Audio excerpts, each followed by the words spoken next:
पूर्व काल में देवताओं और असुरों में पूरे 100 वर्षों तक घोर संग्राम हुआ था। उसमें असुरों का स्वामी महिषासुर था और देवताओं के नायक इंद्र थे। उस युद्ध में देवताओं की सेना महाबली असुरों से परास्त हो गई। संपूर्ण देवताओं को जीतकर महिषासुर इंद्र बन बैठा।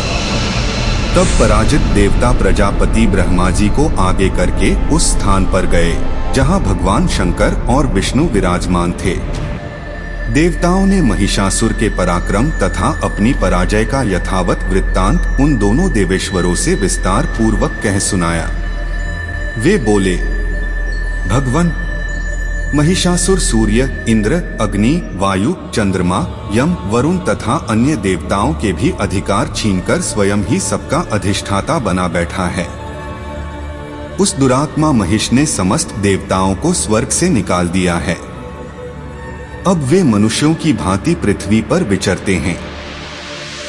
दैत्यों की यह सारी करतूत हमने आप लोगों से कह सुनाई। अब हम आपकी ही शरण में आए हैं। उसके वध का कोई उपाय सोचिए।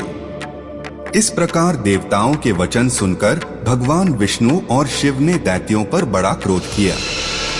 उनकी भौहें तन गईं और मुंह टेढ़ा हो गया। तब अत्यंत कोप में भरे हुए चक्रपाणि श्री विष्णु के मुख से एक महान तेज प्रकट हुआ।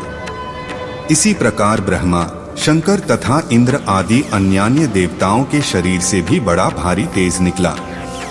वह सब मिलकर एक हो गया।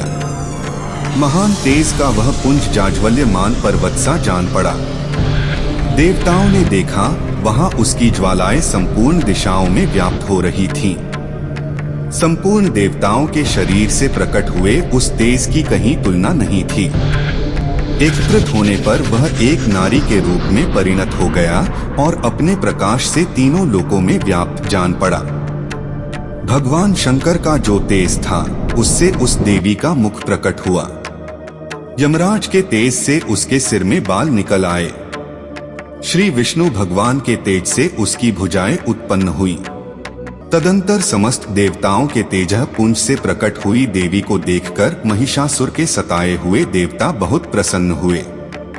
फिर सभी देवताओं ने देवी को अपने अपने अस्त्र शस्त्र प्रदान किए। शिव ने त्रिशूल, विष्णु ने चक्र, इंद्र ने वज्र, वरुण ने शंख, अग्नि ने शक्ति, वायु ने धनुष बाण, यमराज ने दंड और अन्य देवताओं ने अनेक दिव्य आभूषण और अस्त्र। तत्पश्चात देवी ने भयंकर अट्टहास किया। उनके सिंहनाद से संपूर्ण ब्रह्मांड गूंज उठा। पृथ्वी डोलने लगी, पर्वत हिलने लगे और समुद्र कांप उठे। असंख्य रथ, हाथी और घोड़ों से सुसज्जित दैत्य देवी पर आक्रमण करने लगे। देवी ने भी अपने दिव्य अस्त्रों से दैत्यों का संहार करना आरंभ किया। उनके साथ उनका सिंह भी दैत्यों की सेना पर टूट पड़ा। देवी के प्रत्येक निःश्वास से सैकड़ों हजारों गण उत्पन्न हो गए, जो दैत्यों से युद्ध करने लगे। त्रिशूल, गदा, शक्ति और खड्ग से देवी ने असंख्य दैत्यों का वध कर दिया। रणभूमि रथों, हाथियों, घोड़ों और असुरों की लाशों से भर गई। रक्त की नदियां बहने लगी और संपूर्ण युद्ध भूमि भयावह हो उठी। इस प्रकार जगदम्बा ने असुरों की विशाल सेना को क्षण भर में नष्ट कर दिया। देवता प्रसन्न होकर आकाश से पुष्प वृष्टि करने लगे।